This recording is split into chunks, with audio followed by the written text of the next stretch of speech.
Alrighty.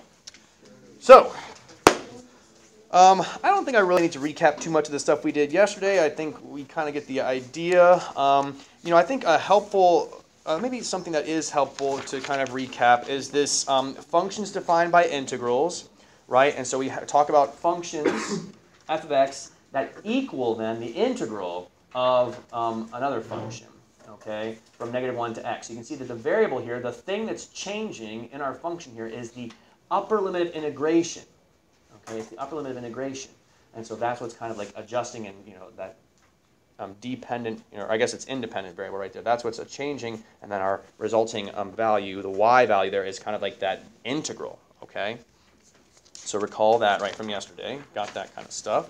And then we kind of use this idea here to talk about, trying to compare values of the function, right? Comparing values of the function, talking about like accumulating the area, right? So when we talk about comparing a of -1 to a of 1, right, we were looking at, okay, the integral from -3 to -1 versus of f versus the integral from -3 to 1.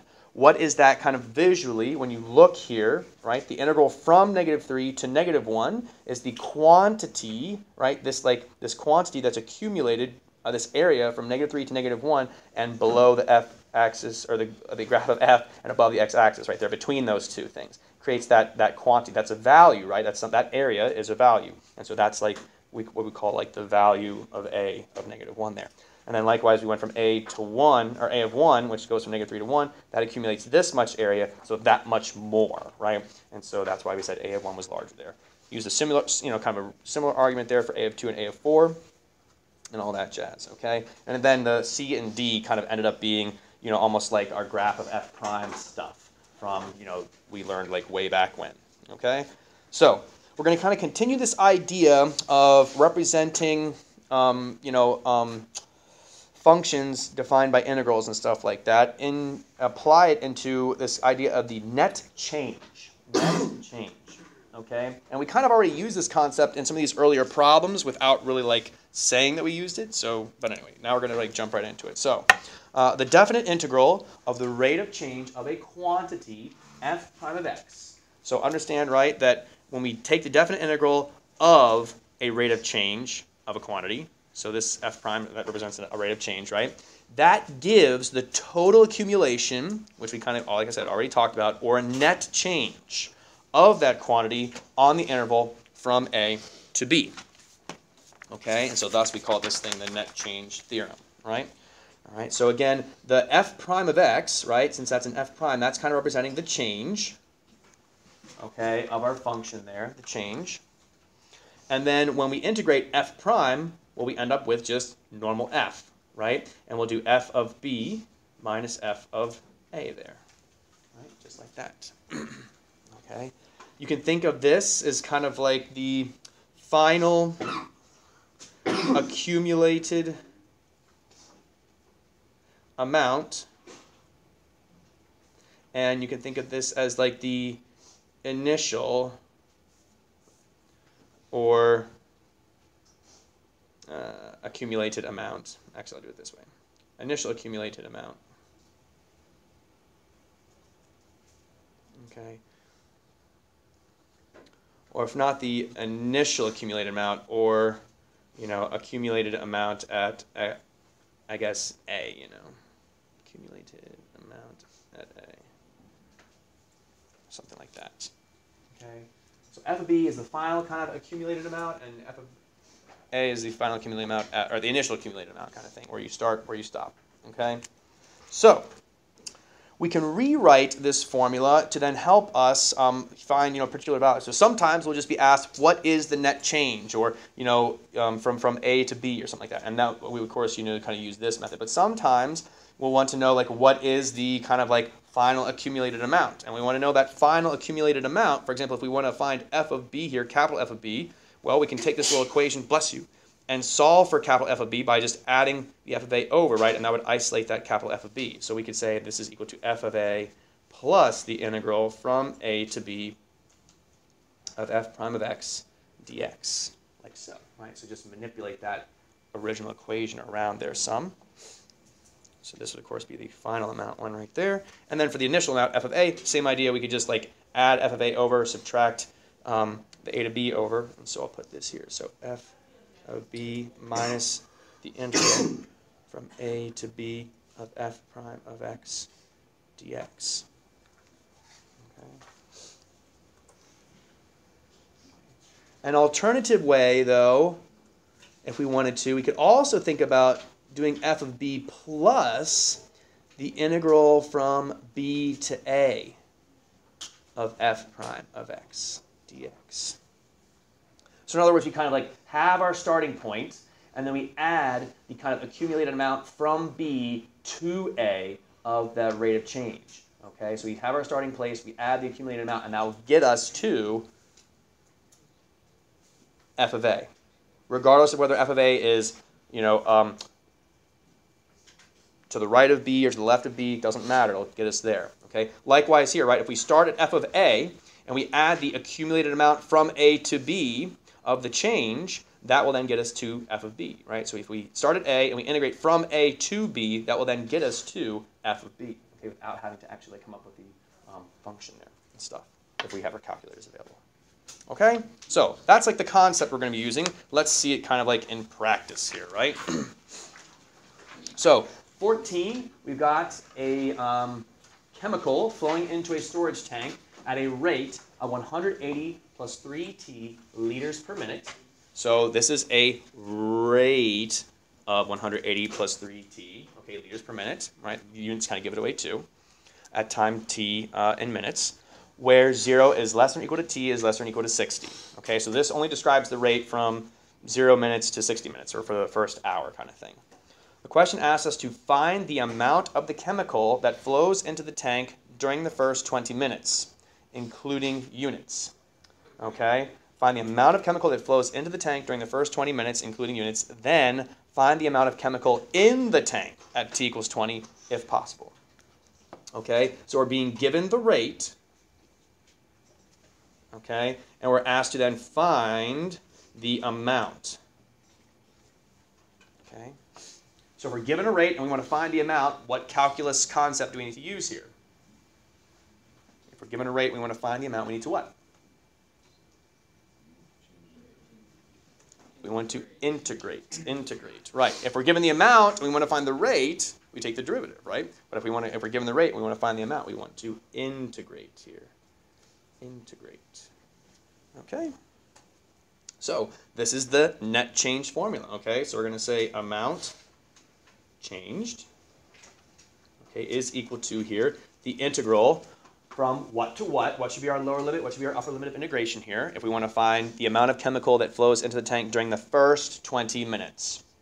0 to 20. Right. Exactly. 0 to 20 of what? 180 plus 3t, the rate, right? We always are integrating a rate here, okay, for the total accumulation. So, yep, we want to integrate the rate. 180 plus 3t with respect to t.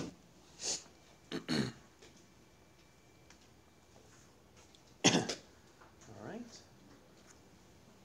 So, we integrate that. Pretty easy, right? You get 180t plus 3 over 2t squared, evaluated from 0 to 20. Using our first fundamental thermocalculus, right, we end up with 180 times 20 plus 3 halves times 20 squared. That quantity minus the quantity 180 times 0 plus 3 over 2 times 0 squared. Okay, again, be very careful with that 0 as a lower limit. Yes, 95% of the time when 0 is your lower limit, you're going to end up with just the whole last, lower limit being, a quantity of 0. But that's not always the case, okay? So if you're not going to write out the lower limit, at least take the time to really consider, if I plug 0 in here, do I get 0? Okay, in this case, yes. So you can kind of you can just ignore writing this if you don't want to, right? But please, at least, every time you do a problem with an upper or lower limit of 0, plug it in your mind and convince yourself that it is, in fact, going to give you a 0 there, okay? All right. Anyway, when we simplify here, we get 4,200 liters.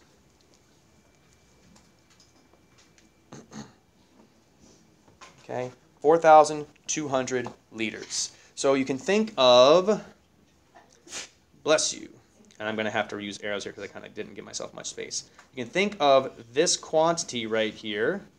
Maybe I can circle it and make this even more messy. Okay, this quantity right here you can think of as like the accumulated amount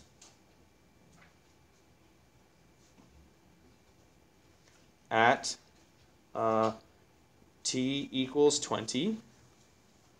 Okay, the accumulated amount at time t equals 20 minutes. And then this quantity right here is the accumulated amount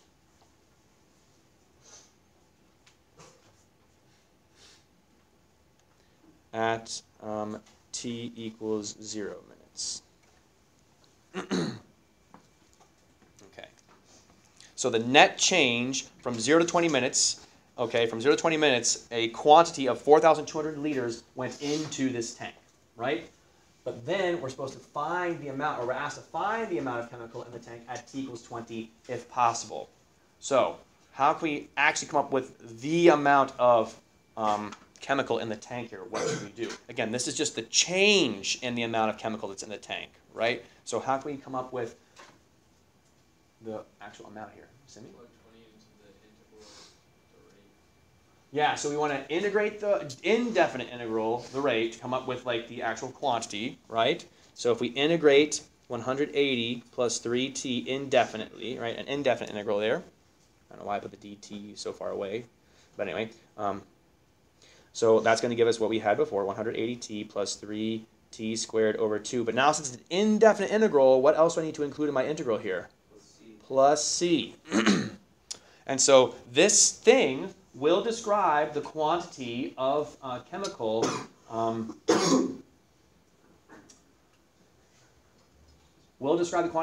flowed into the tank. But what's the problem here?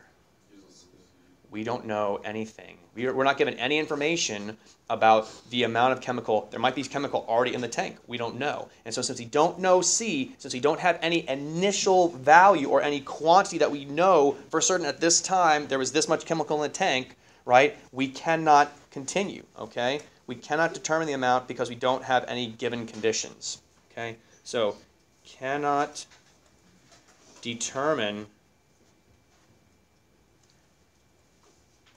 actual quantity in the tank because, so we cannot determine the amount of quantity in the tank because we don't have any given conditions.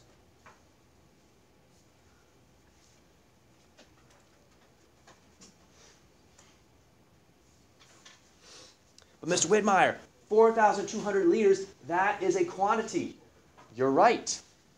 But that 4,200 is the net change from 0 to 20. It is how much the volume has changed. It is not what amount is in there. What if the tank already had 100 liters of chemical in it?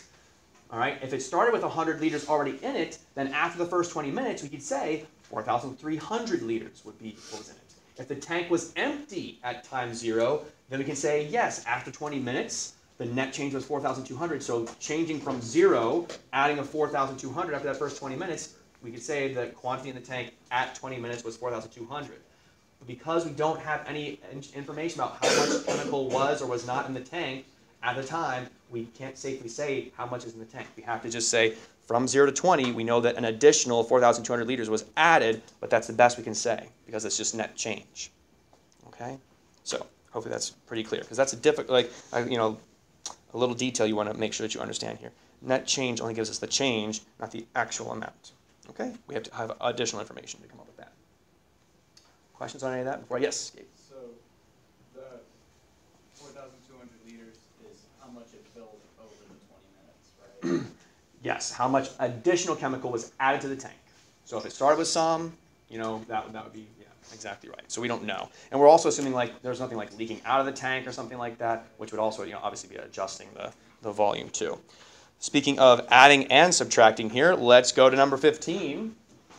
The tray of mystery meat at the Golden Trough. The local buffet restaurant is being slopped onto customers' plates at a rate of m of t equals 14 plus 0.2t times 3 to the t minus t squared.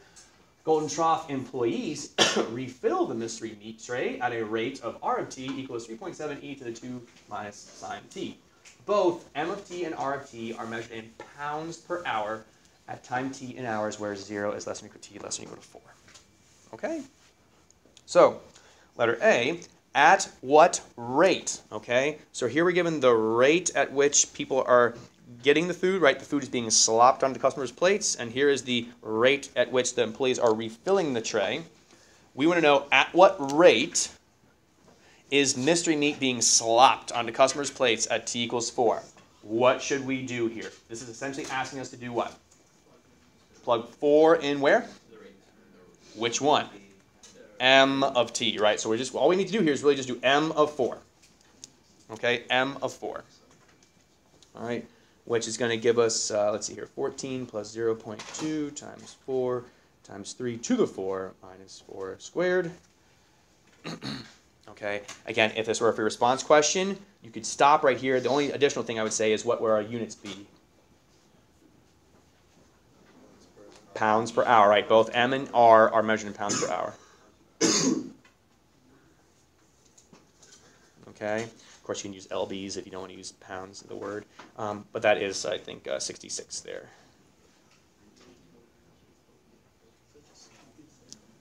Okay, that's right, people are hungry at the Golden Trough.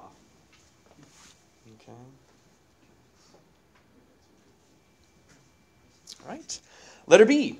How many pounds of mystery meat were slopped onto customers' plates by t equals 4? So now, okay, we want to find a quantity, right? So we're given a rate, and we want to find an amount. Okay? We want to find an amount. So by t equals 4, so we're going to assume it's over the entire interval here. And so what will our setup be? Well, if we're given a rate, right, what's the rate, what represents the rate at which the food is being put onto customers' plates? That's going to be M of t, right? And so we want to integrate that M of t from what to what? 0 to 4, right? The first 4 there. Again, that's a little bit of interpretation on our part. It says by t equals 4, so you can kind of assume, okay, it's for the entire interval there. That's a little bit of interpretation on our part, but we'll go with it. Okay?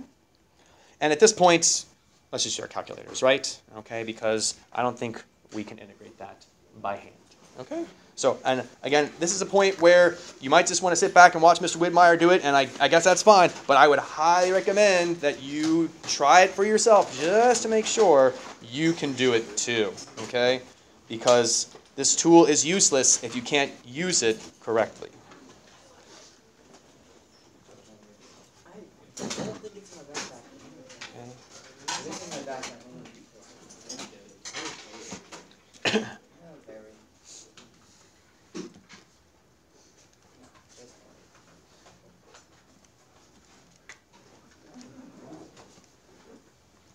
Ooh. Okay, so I'm going to type my function into, like the M of t, I'm going to type that into y1, all right, because, I don't know, I just think it sometimes is more helpful to see that, so we're going to do 14 plus the 0.2x there, 3 to the x minus x squared, okay, quantity. I'm then going to go back to my home screen, though, and do the math 9, and then integrate from 0 to 4, like we said, and I'm going to use the vars button, vars, y vars, function y1, and hit x, right? And so that's doing the exact same thing as typing that whole integral into my calculator there, but I just think it looks a lot neater, and it's maybe helpful to kind of like be able to go back to my function here and like make sure I typed it in accurately. But then I can just type that and hit enter, and then voila, we get our answer, about 88.927, yes.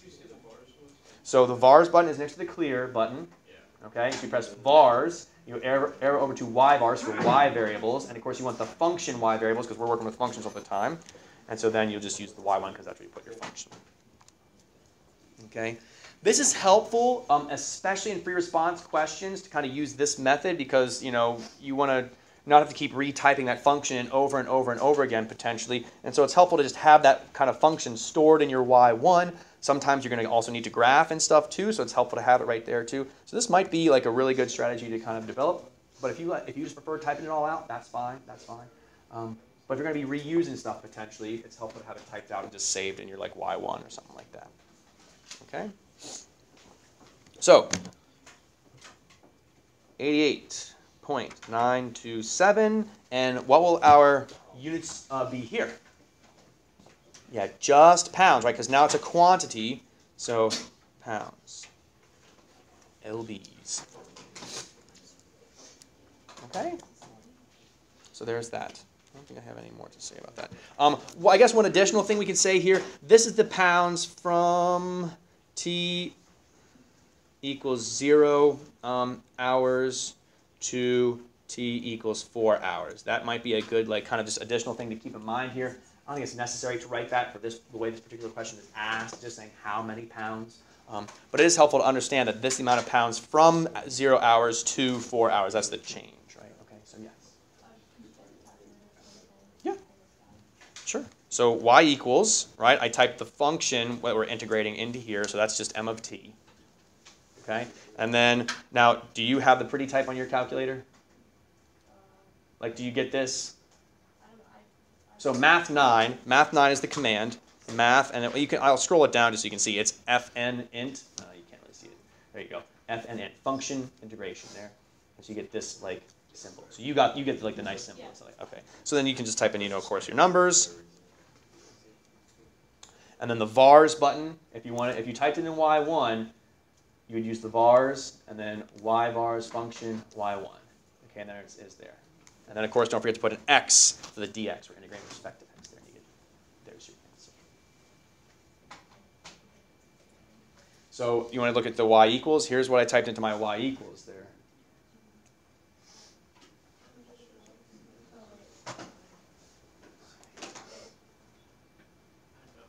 Okay. And again, this is great. I'm glad we figured this out. Can you go for like the non-pretty version? Yes, sure. You got it. The ugly version. Okay. So the not so easy version. All right. Math 9. You get this command. Did you put it in your y1, the function? Okay, so vars, y vars, function y1. It's your function, comma, x, the variable with respect. So it's kind of a different order than you do with like the pretty one, okay? And then comma, lower limit of integration, so 0, upper limit of integration, 4. Okay? It does kind of like the integral of your function with respect to x from 0 to 4. And so there it is. Okay? It might be helpful to write out for yourself somewhere, fn int, f of x, x, well, I guess it's always going to be x, a, b.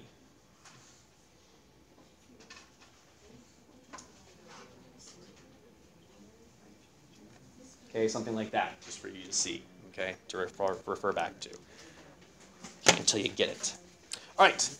Letter C, if 11 pounds were in the tray at time t equals 0, so now we have an initial amount. Aha. How many pounds of mystery meat are in the tray at t equals 4? So we're starting at 11 pounds at time t equals 0. What is happening to the meat, though, in that tray as time goes on? What's happening? Okay, it's being taken out, right, because it is being removed and slopped onto people's plates. So how should we represent taking that out? Subtraction. Subtracting, okay, but if we're trying to subtract the quantity being taken out, we need to subtract the integral, right, the net change from what time to what time? 0 to 4, right, because at time t equals 4, so we have to do that accumulated amount there. And that's going to be of m of t, because that's the amount being slopped out.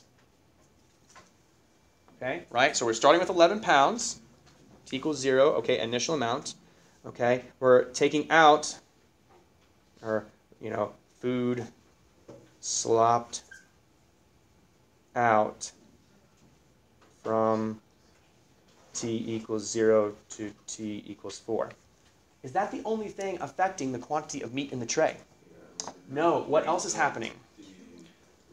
The employees are continually bringing out meat so that the customers don't get upset when there's no more mystery meat to be slopped. Okay, so we're going to add to that quantity then the integral from 0 to 4 of what? R of t dt. Okay.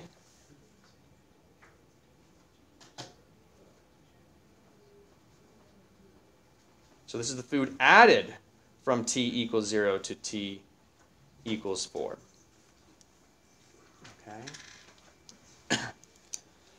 And so we can then see how many pounds of mystery meat we would expect to be in the tray at the 4th hour at time t equals 4. Okay?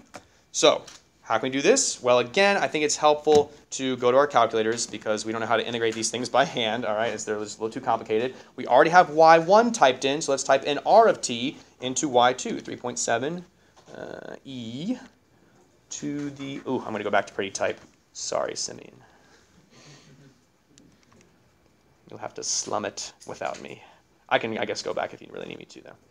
Okay? 3.7 e to the 2 minus sine of t. This is a good time to check to make sure that your calculator is set to radians. Okay? So for you physics folks, you might want to consider that. Okay? So there is my second function. And now we can just go 11 minus math 9, integral from 0 to 4 of vars y vars function y1 plus math 9, integral from 0 to 4 of vars y vars function y2, right, for the other function. Then you hit enter, and there's our answer, 5.805. Okay, and of course our units here would be what? Pounds of meat. Okay.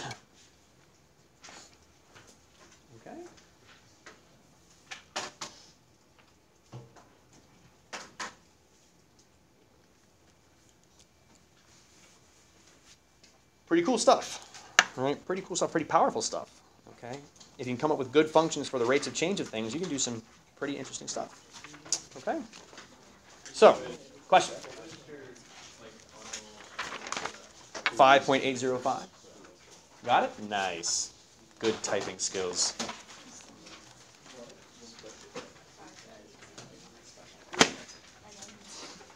That kind of like typing, Simeon, is like good practice for like programmers, because I feel like that's the way programmers would have you like set up an integral, not using the pretty type, or like a more like, you know, basic kind of thing. Okay?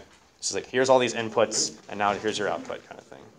All right, anyway, example 16, given that f of x is the antiderivative of f. I don't like how this question is written, so if you will permit me, I think I would like to just adjust some things here. Typically, it's not lowercase f that we describe as being the antiderivative of capital F. Isn't it the reverse normally, right? Don't we normally use capital F? So I'm going to do that here just because I think that's more traditional. Okay, I don't know if Mr. Goff was purposely trying to throw things off just to kind of make us, you know, be on our toes a little bit. I don't know there, but I'm going to adjust it back to... So anywhere in this example 16, if you see a lowercase f, make it a capital F. If you see a capital F, make it a lowercase f. Okay? Just to kind of flip it in the more traditional way that we see things, right? Yes. It's more just like a, I think it's more just like a stereotypical, like a traditional way that we denote things, right? Like when we talk about, you know, slope, we normally use the letter m to represent that. When we talk about an angle, we normally use theta to represent that. And normally when we talk about an antiderivative of a function, we use like the capital letter version of that to describe the antiderivative, right? If you remember like way back, like here, for example, right? When we integrate f, the lowercase f, we end up with the antiderivative function, capital F. Right? That's just kind of like the way we use it. And then here, we're suddenly changing that order. We're saying lowercase f is the antiderivative of capital F. So that's all. So I just didn't want it to be confusing here. I think it's better this way, because I think it's more traditional. Anywho. All right. So now we're going to get a little more abstract, right? Less meaning, so it can get a little bit trickier here, because we don't have our, you know, kind of like, I don't know, our reasoning, or we don't have as much like context to help us clue or figure things out. Anywho. Given that capital F of x is the antiderivative of lowercase f of x, so in other words, right, this means capital F of x is the antiderivative of f of x, right? Okay. I mean, I should say capital F of x plus c, but anyway, you get the idea. Okay. We know that capital F of 2 is equal to negative 3. Okay, so we have an initial condition for our function here. And we have that lowercase f of x is this. And we want to find capital F of 5. Okay. We can go about this two different ways. The normal way we would go about doing this, the normal way, okay, if we were given like the derivative of something and we wanted to find the original function's value at 5, the normal way we would do this is, what would we do with the derivative here? Integrate it. We would have a c, but we could figure out that c value using our point here, right? We could figure out what c is using this, and then we could plug the 5 into that final function and proceed from there, okay? So option 1, right, we can integrate the integral of f of x dx, which would yield some function here, capital F of x plus c.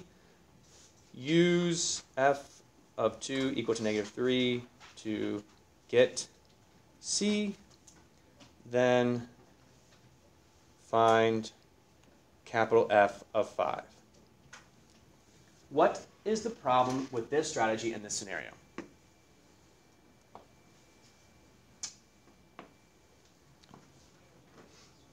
To integrate f of x, the way we want to do it here, we need to integrate using an indefinite integral. Our calculators can't do an indefinite integral. Do you know how to integrate this? No. Nor do I. Okay? So, that's the problem with this method, right? We've used it in the past. We've used it before. Right? We found c values, right, using particular, points. And then we've been able to evaluate other points. Okay? That's no problem, right? But that only works if we can evaluate an indefinite integral. We can't do that here. What can we do? Well, option 2. All right. We know that our function f of x, okay, we can kind of define it to be this. It's going to be made up, okay, we know that at the point when x is 2, okay, we know that the function value is negative 3. Okay, or maybe better I should, okay, no, I did do it that way, okay, or I could say like capital F of 2 equals negative 3, okay. So we know that part about our function. We're going to have like that potential, that negative 3 in there, and they're going to add to that the net change, okay. We're going to integrate from 2. Okay, so we have that single value of our function. The x value of 2 gives us negative 3. We have that single point of our function. So we have that one particular y value. We're going to integrate from that x value of 2 then, whose value we know, to wherever we want to end up, all right, for the net change. And we'll do that of f of x dx. So we have kind of like a known point, starting point, at x equals 2, y value, the function value is negative 3.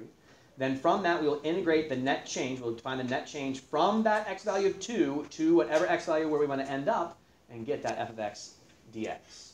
Okay, that's the idea here. All right, that's the idea here. This is kind of this idea of trying to find this final amount here. We have kind of like a point. We're going to add to it the change from A to B, where that final point is, of the rate. Okay, that's the idea here. So, in other words, we're going to add from 2 to what's going to be our upper limit of integration in this case? 5, right? We want to find f of 5. And again, our function, I'm just going to leave f of x there because it's much easier than having to write all that out, and not necessary since we have it called f of x. Okay, so in our calculators, again, back to our calculators. We'll say negative 3, the starting y value, which is from the x value of 2. We'll add to that the integral from 2 to our desired x value location, or the y value at 5. And we'll type in our function. Okay.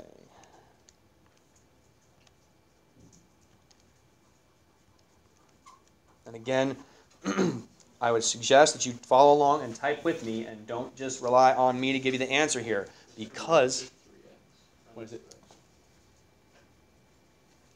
Oh, thank you. Okay, because it is helpful to be able to type it in on your own. Make sure that you are okay at, again, using the calculator because I won't be there to help you type stuff in. Right? And so there's, excuse me, there is our value, 87.2186, so on and so forth. Okay, so approximately 87.219. Okay. I guess I should say this is f of 5 here. There we go. Okay, f of 5 is that. Okay, questions on any of that?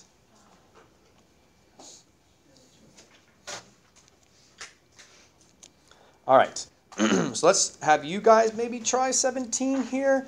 It's a little bit confusing, so keep in mind here that g is equal to f prime of x. So it might be helpful here to rewrite as this f prime of x here. But go ahead and give this one a try. At least try the setup, okay? So try to set this one up. All right, I'll give you like a minute or two here. Just try and set it up. Of course, once you get it set up, I guess it's really no matter of just typing in your calculator at that point. But try and set it up based on what we've just talked about right there, okay? See if you can get it to work out. All right.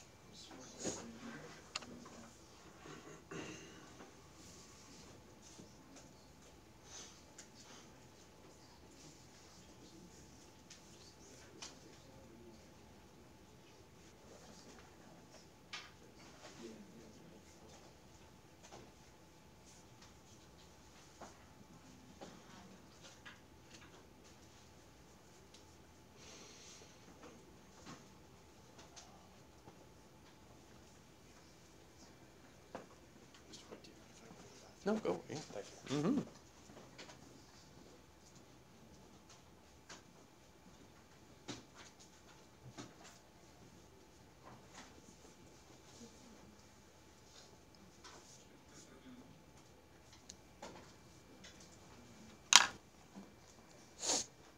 Oops. Yeah, there it is.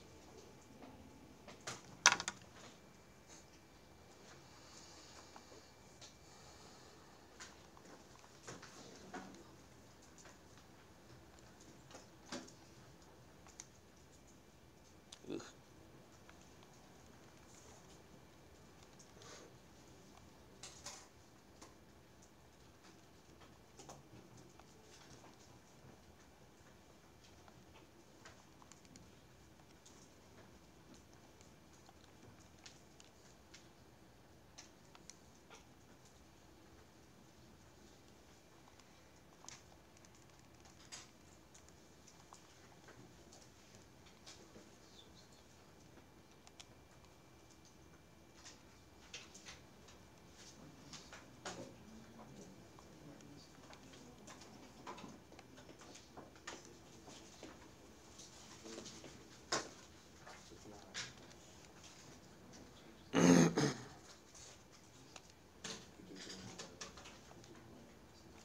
Ugh.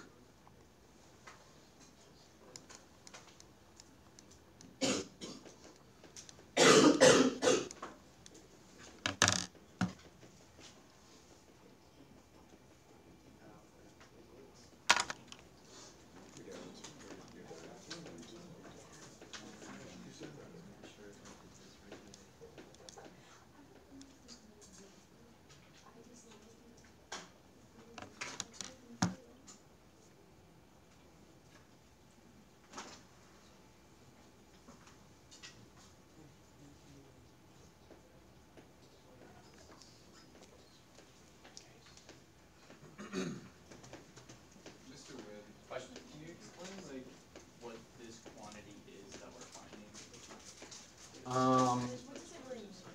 Like find f of 5? Yeah, but we're using like the antiderivative to find that. Is that Correct, because we only know one piece of information about f. Well, one piece of information about f specifically, I guess, is that at f of 9 we have is 3. Okay? So we also have the derivative of f right here, g, which is f prime, same thing, right? So one option we have is we could integrate this by hand, the indefinite integral, find our c value using this point. Once we have our function, we can then plug in 5 to that function, evaluate. Problem, we don't know how to integrate this by hand. Right? That's a hot mess. Right? So what we're going to do instead is we're going to use this net change idea. We're starting at the point f of 9 that we know. We're going to integrate from 9 to what x value? 5. Because we're going to end up at 5. So we're going to integrate from 9 to 5. So let me just kind of, I guess I'll just show you here. So we're going to start with f of 9. We're going to integrate, add to that the integral from 9 to 5 of f prime, the rate of change of f. Okay? And so that would yield from 9 to 5 there, and that was 3. The f of 9 was 3. So 3 plus the integral from 9 to 5 yields 2.955. Okay? Did anyone get something like negative 17,739? You need to put parentheses on your denominator, Sean. Okay. You might not be the only one that did that, but. Okay. There's multiple ways. So it does make it like a big difference going from 9 to 5 rather than 5 to 9. Correct. If you were doing from 5 to 9, you would want to subtract the integral from 5 to 9. Okay. But it's helpful, I think, to just always add and then just have your lower limit be where your starting point is and your upper limit be where you want to end up. From 9 to the 5, right? So it's just like the words make it easy. So I don't even like using the subtraction one. I know it's kind of weird to have a lower limit bigger than the upper limit, but it's okay. It will work out mathematically. So it's all good in the hood. All right. So 18, next one. Mr. Goff is baking cookies for his favorite calculus class at a temperature of 350 degrees Fahrenheit. And then the joke is he always tells his calculus class, but I like the other class better. So, and then that's, haha, Mr. Goff, you got us. So anyway, he then takes out the cookies and turns off the oven. T equals 0 minutes. The temperature of the oven is changing at a rate at negative 110 e to the negative 0.4 T degrees Fahrenheit per minute. To the nearest degree, what is the temperature of the oven at time T equals 5 minutes? Go ahead, give this a try, right? Go ahead, right? Try it out. Okay, so you have the rate of change of the temperature right there, and you want to find what is the temperature of the oven at the time T equals 5 minutes. So go ahead, give it a try. Okay, so again, Mr. Goff is baking cookies for his favorite calculus class at a temperature of 350 degrees. So it's safe to assume that the oven starts at 350 degrees, and then the rate of change of it is negative 110 e to the negative 0.4. What is the temperature of the oven after 5 minutes? Okay, so give it a try.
It's sine of x minus 1 is outside. Oh.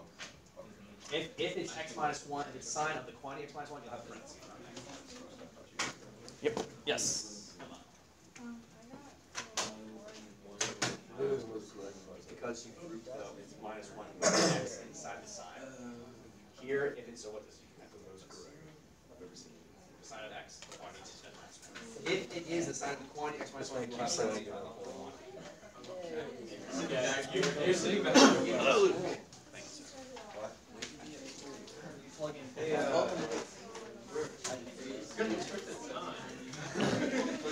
Okay, so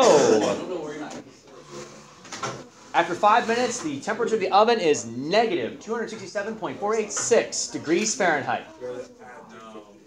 Oh, that doesn't make any sense, right? Ovens can't be a negative, that crazy negative temperature, right? So right. This is the net change in the temperature from 0 to 5, right? The net change. So we have to add to that, as Mario said, we have to put 350, okay, the initial temperature, plus the negative 267.486 for the change from t equals 0 to t equals 5. Okay. Coming up with about 82.514. Okay, much more reasonable.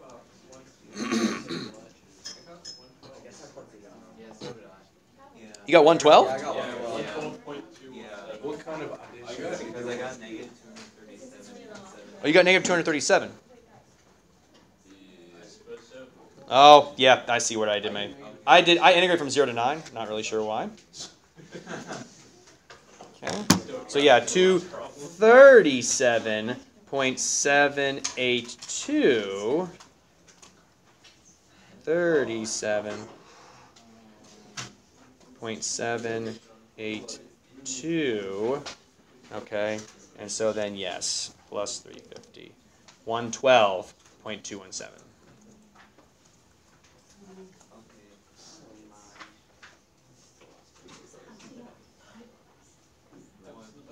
Okay. So there you go. That was an actual Mr. Wood, my mistake, not acting. Okay. Last one here we're going to do is number 19. All right. Okay. So this is a very typical kind of free response question that you can see on the AP test. Very typical kind of question. Okay. In fact, this might even be adapted from an actual AP test question. Okay. So important to understand here. All right, let's read through it. The rate at which people enter an amusement park on a day is modeled by the function e of t. Enter, right? E for enter. And then the rate at which people leave the park on the same day is modeled by the function L of t. L for exit, exactly. And E for leave, all right, shown below. So both E of t and L of t are measured in people per hour, and t is in hours after midnight. These functions are valid for 9, less than or equal to t, less than or equal to 23, the hours in which the park is open. So in other words, the park is open from 9 a.m. to 11 p.m. Very good. At time t equals 9, there are no customers in the park. Okay, well, I mean, people really meaning customers, right? So anyway, letter A. How many people have entered the park by 5 p.m.? And we were nice enough to be given the t equals 17 there. Okay, time t equals 17. So round your answer to the nearest whole number. All right, so letter A just asks how many people have entered the park. So we want to find a quantity, and we're given rates here. So what should we do? Integrate. What are we going to integrate from? From what to what? Good, not 0 to 17. 9 is when the park opens, so 9 to 17. And what are we going to integrate? E of t, right, for the number of people that enter the park. Okay, we're just talking about entering the park. Okay, there's your setup. You do not need, so like, again, this is clearly a calculator active question, right, with like the crazy functions and stuff like that, all right? So you do not, this is your setup, this is what you do need to write. You need to write this, okay? Believe it or not, there are points sometimes for the limits of integration, there's a point sometimes for that, right? But the setup for the integral most certainly would be a point there. You do not need to write the actual function because it's already established that E of t is this thing. All right, so Math 9.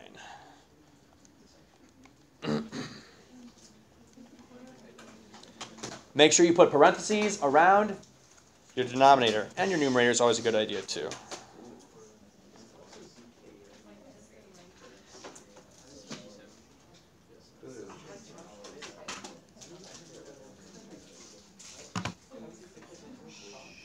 Okay, so the number of people that enter the park, 6,004. Round your answer to the nearest whole number, right? 6,004 people.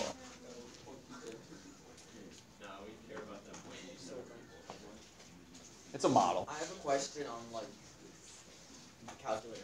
So like, say you forgot to put a parentheses. Is there like a way to put it in parentheses without changing? Yes, great question. Okay, so if you find that you've typed this long and complicated function and you're like, man, I missed the parenthesis in front of the x squared there, and now my calculator is only going to divide 15,600 by x squared and not the quantity x squared minus 24x plus 160. What do? You go to the place right in front of where you want to insert that parenthesis, and then the ins command right there, second delete. You see how the cursor changes, and now if I type a parenthesis in, it fits right in front of that x squared. Okay, so second delete gets you the ins command, insert. It allows you to insert things where you miss it. Yeah, this whole time I've always had to retype it. Yes, yes, yes, yes. Okay. Magic. All right, so anyway, letter B. The price of admission to the park is $15 until 5 p.m. And then after 5 p.m., the price of admission to the park is $11. How many dollars are collected from admissions to the park on the given day? Round your answer to the nearest whole number. Now, well, let's see here. The price of admission to the park is $15 until 5 p.m. T equals 17. We already know how many people have entered the park up to 5 p.m. How many people have entered the park? 6,004. So we can do that one pretty easily. 15 times 6,004. To that, though, we're going to have to add 11 times, and then how can we represent the number of people that have entered the park and they paid $11? The integral from what to what? 17 to the end of the time, 23. Okay. If people are foolish enough to show up at 11 o'clock and pay that admission fee, that's their problem, all right? Take my money, all right? So here we go. E of t dt, right? So there's your setup, right? One way to set it up, different ways to write it, but that's one option, succinctly. Okay, and again, this is very nice. You can just type the whole thing in a calculator here. Make sure that you show that setup, though.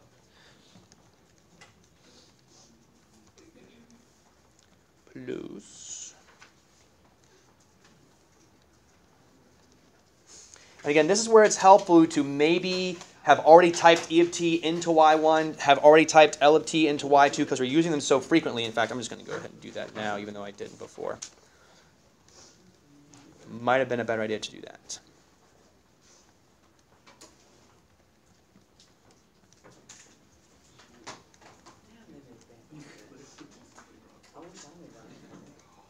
Yes, I really do believe that like Disney as a corporation makes a significant amount of money from its parks. Even considering like its movies and like merchandise, the parks are where they really make a ton of money, and so that's why these big places. And the advertising that they just put in the parks. Mm-hmm. Yep. So they make good money. That's why they also got a lot of employees.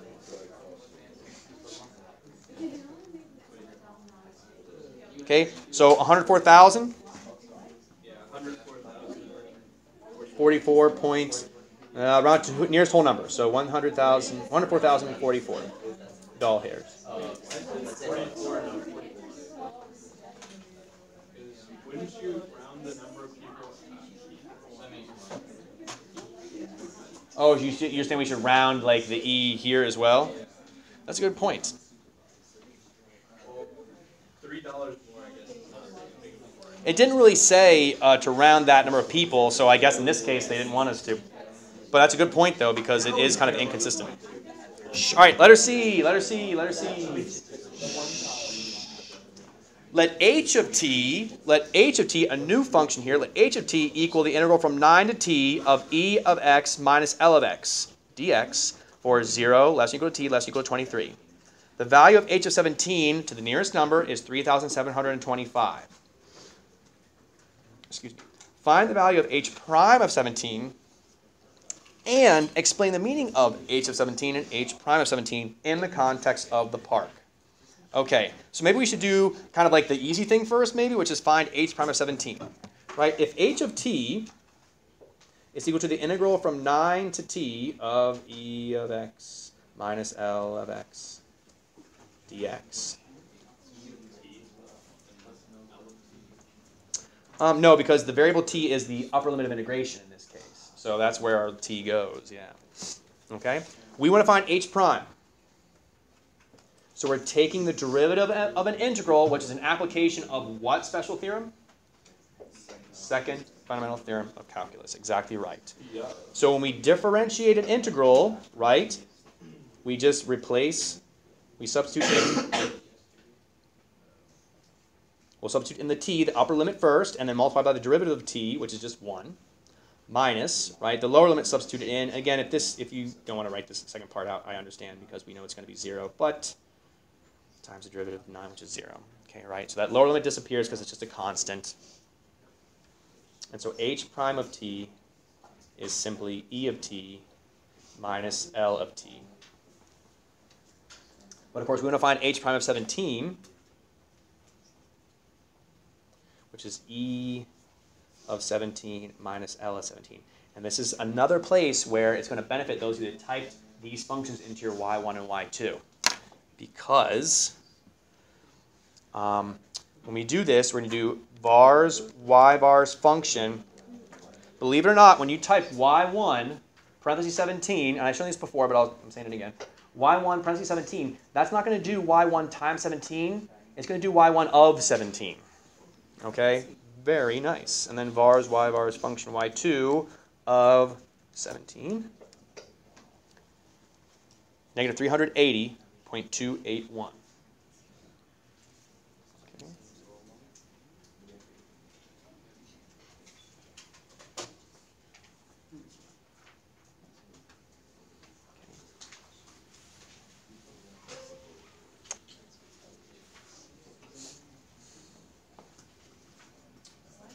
Okay, and we'll interpret that in just a second here, right? But there's our answer, so at least we have the value for that. We have the value for h prime of 17. So there's some points right there. Even if we don't know how to explain what it means, we can find it. But let's go back to h of 17. What is h? H is the integral from 9 to t, and 9 less than or equal to t less than or equal to 23, so like, you know, the time the park is open, from 9 to some time when the park is open, of the people, of the rate of what? People entering minus the people leaving, so it's an accumulated amount. So if you take, again, if you accumulate, essentially, so when we integrate the rate of people entering, it is the number of people that entered, and we're going to subtract the integral of the rate of people leaving, which is the number of people that have left. So if you take the number of people that have entered, subtract the number of people that have left, what do you got? The number of people in the park. Exactly right. So at h of 17, if the value of h of 17 is 3,725, okay, h of 17 equals 3,725 means that at t equals 17 hours, or you could put maybe parentheses here, or 5 o'clock p.m., right? There are 3,725 people in the park.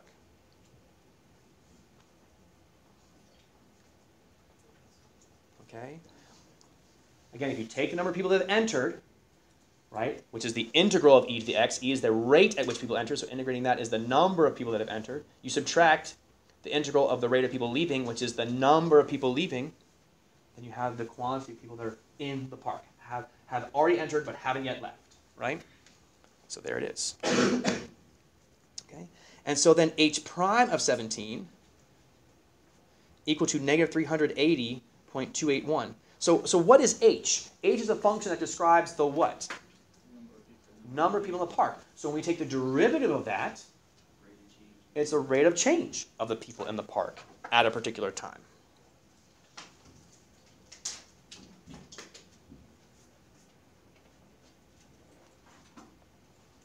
So, okay, so means that the rate of change of people in the park at 5 p.m. or at time t equals 17 hours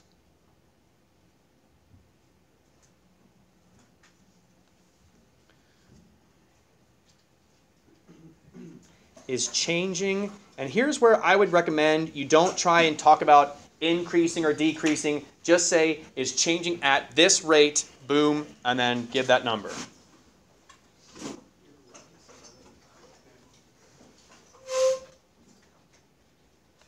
Okay, negative 380.281. What would our units be here? People per hour. Okay. If you wanted to here, you could say, well, so what is the fact that it's negative, what does that mean? More people are leaving the park than entering, right? So the overall population of people in the park is decreasing, right? The overall population of people in the park is decreasing because there's a negative derivative there, negative rate of change. Okay. You could say here, if you wanted to, this means that the rate of change of people in the park at time t equals 17 hours is decreasing at a rate then of positive 380.281. Decreasing indicates that it's a negative, so then you don't want to say decreasing at a negative rate, which would really mean that you're increasing, right? So you would say decreasing at the positive rate there.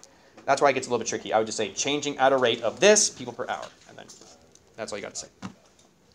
Okay.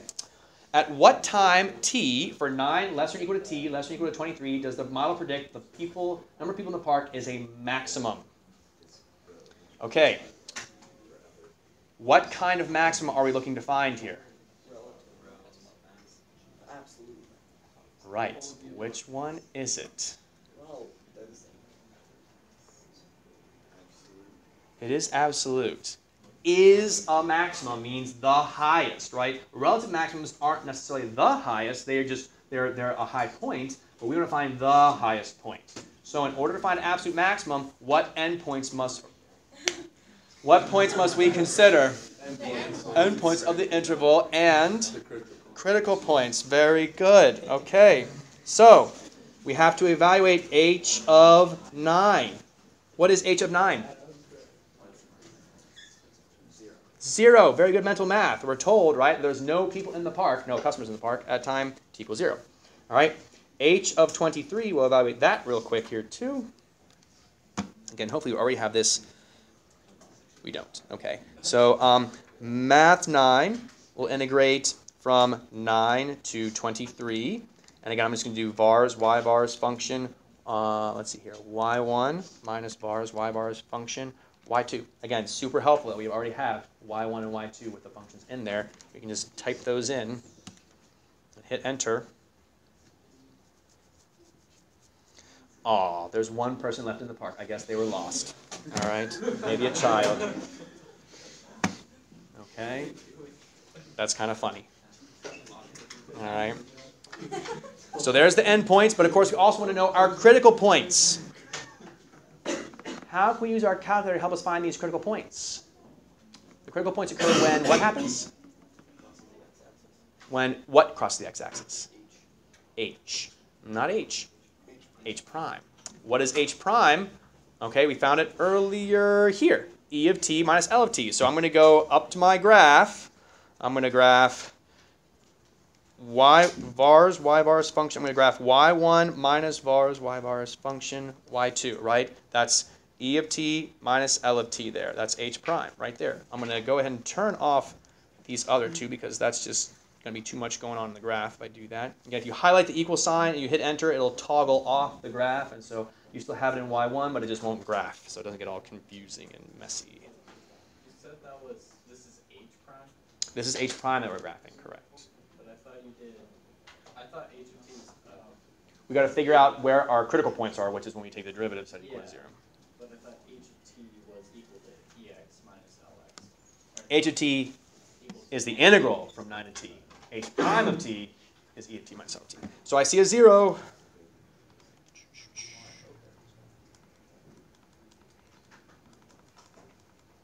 Okay, so this is very hard to see because it looks vertical. It's not vertical. It's just very steep.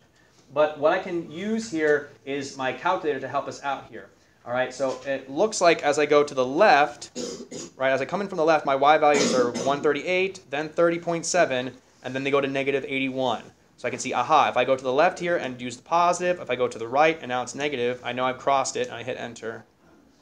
15.795, we'll say. Oh, we got a runner. Okay.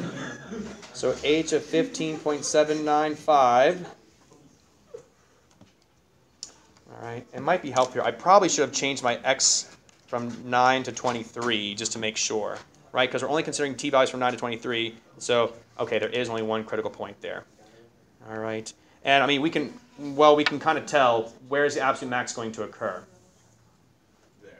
Here, because it's a relative max, and there's only one critical point. So the relative max will be the absolute max too, right? But let's go ahead and find it. Okay, Math 9, integral from 9 to 15.795 of y1 minus y2. Come on, get there. There we go. Bars, y bars function.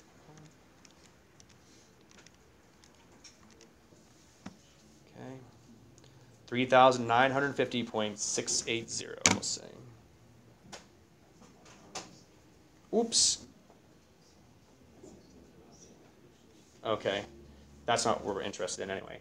So at time t equals 15.795 hours, okay, the number of people in the park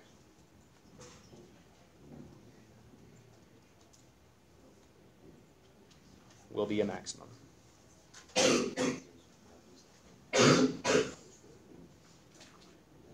Okay. Don't give more information than you need to, right? So don't say it'll be this number of people. You don't need to say that. The more information you give, the greater opportunity there is for you to make an error and then potentially lose a point because you're giving too much information. Just answer the question. We made it, folks. We made it. Okay. Homework's posted to Google Classroom. Yes. I think you can save like a total of 1 button press if you do trace instead of bars. Oh, okay.